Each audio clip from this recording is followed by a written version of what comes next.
ہندوستان اور سری لنکا کے درمیان دوستی اور تعلقات کو مستحکم کرنے کے مقصد سے ایک ادبی محفل کا اہتمام کیا گیا۔ منصف ٹی وی کی جانب سے سالار جنگ میوزیم حیدرآباد میں ایک تقریب کا انعقاد کیا گیا، جس میں سری لنکا کے مہمان شعراء اور حیدرآباد کے شعراء نے اپنا کلام پیش کیا۔ سامعین شعراء کے کلام سے محظوظ ہوئے اور انہیں داد و تحسین پیش کی ہے۔ پیش ہے یہ خاص رپورٹ۔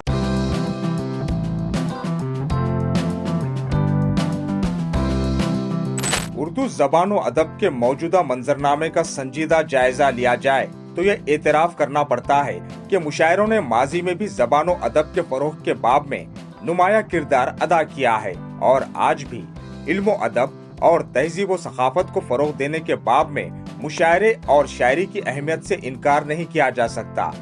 اسی مقصد کے تحت ہندوستان اور سری لنکا کے درمیان دوستی اور تعلقات کو مزید مستحکم کرنے کے مقصد سے ایک ادبی محفل کا اہتمام کیا گیا، جسے ہند سری لنکا دوستی کو بڑھانے کے لیے ایک نیا ادبی راستہ کا عنوان دیا گیا۔ یہ پروگرام سری لنکا کی ادبی تنظیم سبودھی کی جانب سے ہندوستان کے معروف اردو سیٹلائٹ چینل منصف ٹی وی کے تعاون سے 19 نومبر بروز منگل منعقد کیا گیا۔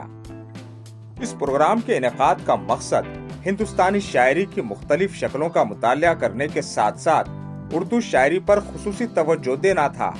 دونوں ملکوں کے شعراء کی ملاقات کا بنیادی مقصد سری لنکا کے لوگوں کے سامنے اردو شاعری اور بھرپور ہندوستانی ثقافت کو انگریزی اور سنہالا میں پیش کرنا تھا۔ اس پروجیکٹ کا بنیادی مقصد ہندوستانی شاعری کی گہرائی کو جانچنا بھی تھا، جس کا مقصد سری لنکا کی شاعری کو مالا مال کرنے کے لیے ہندوستانی شاعروں کی بصیرت اور تجربات سے استفادہ کرنا تھا۔ اس پروجیکٹ کے تحت ہندوستانی شاعری کو دریافت کرنے کے لیے ہندوستان کے ایک شعری مطالعاتی دورے کا اہتمام کیا گیا۔ اس سلسلے میں 11 ممتاز شاعروں اور ماہرین تعلیم کی ٹیم اردو شاعری کی مختلف شکلوں کا مطالعہ کرنے کے لیے حیدرآباد پہنچی۔ منصف ٹی وی کی جانب سے سالار جنگ میوزیم حیدرآباد میں ایک تقریب کا انعقاد عمل میں لایا گیا، جس میں سری لنکا کے تمام 11 ممتاز شعراء اور ماہرین تعلیم حیدرآباد کے شعراء سے شعری و ادبی تبادلہ خیال کیا اور دونوں ممالک کی شاعری اور ثقافت کے بارے میں اپنی معلومات ساجھا کی۔ اس پروگرام میں طارق انصاری چیئرمین تلنگانہ اقلیتی کمیشن نے بطور مہمان خصوصی شرکت کی، جبکہ آصف جاہی سلطنت کے نویں نظام رونق یار خان اور محمد شہاب الدین سیکریٹری تلنگانہ پردیش کانگریس کمیٹی نے مہمان اعزازی کے طور پر شرکت کی۔ انڈیا سری لنکا کے جو ہے انہینس کرنے کے لیے جو ٹائز کے لیے جو پروگرام کیا گیا ہے منصف چینل کے زیر اہتمام،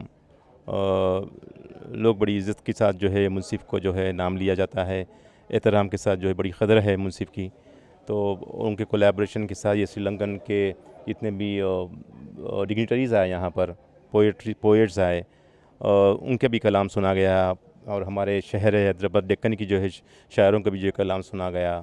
بہت ضروری ہے، گورنمنٹ آف تلنگانہ بھی جو ہے ایسے مواقع کو جو ہے اور مضبوطی ادا کرنے کے لیے خوشاں ہیں، اور ڈیفینیٹلی ایسے آگے ایسے تمام ایسے محفلیں ہونا چاہیے۔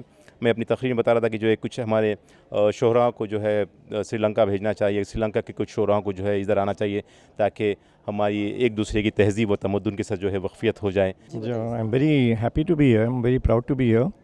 Very happy they've taken this initiative to spread Urdu beyond the borders, because everybody somehow connects Urdu, confuses it with some kind of a religion or something. It's not. It's a very lovely language, and it should be recognized as a beautiful language and spread to other countries where also people appreciate it, like the Sri Lankans are doing it now.